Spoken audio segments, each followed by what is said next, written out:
सकरण Sindh thinkers form के chairman Syed Mohammad Munir Shah की मेज़बानी हेठ दरगाह पीर ज़ाकरी सकरण ते इस्लाह मुहाशिरा में दरगाहुनि जो किरदार जे मौज़ूअ ते सेमिनार मुनक़द कयो वियो, जंहिंमें मुल्क जे मुख़्तलिफ़ दरगाहुनि ऐं ख़ानगाहुनि जा सजादा नशीं ऐं गादे नशीं शरीक थिया। इन मौक़े ते दरगाह पीर ज़ाकरी जी सजादा नशीं सैयद मोहम्मद मुनीर शाह खेनि सिंध जी रवायतुनि मूजिबि खेनि अजरकूं उठायूं। सेमिनार में मनहाजुल क़ुरान इंटरनेशनल जे सदर प्रोफेसर डॉक्टर हुसैन मुईनुद्दीन क़ादरी पंहिंजे सदारती ख़िताब में चयो त सेमिनार जी मेज़बान सिंध थिंकर्स फॉर्म जे चेयरमैन सैयद मोहम्मद मुनीर शाह आयल महिमान खे आजाणो पेश कंदे चयो त अॼोके सेमिनार इस्लाम मुआशिरा में दरगाहुनि जो किरदार जे हवाले सां घुरायो वियो आहे।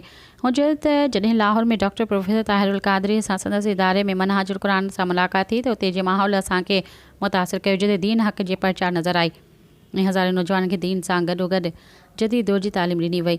मां सम्झां थो त इहा ई असल दीन जी ख़िदमत आहे। अॼु मुख़्तलिफ़ गादे नशीननि खे हिकु हंधि विहारे ॼाणण मौज़ू ते न सिर्फ़ु राय वठिजनि पर सिंध मशहूर ते हिकु गॾियल करारदाद पेश करे आईंदा जी का बि बहितर हिकमत अमली जोड़ी सघिजे थी। हुन वधीक चयो त मां आख़िर में हिकु भेरो ॿीहर शुक्रगुज़ार आहियां आयल समूरनि महिमाननि जो जेके कही आया।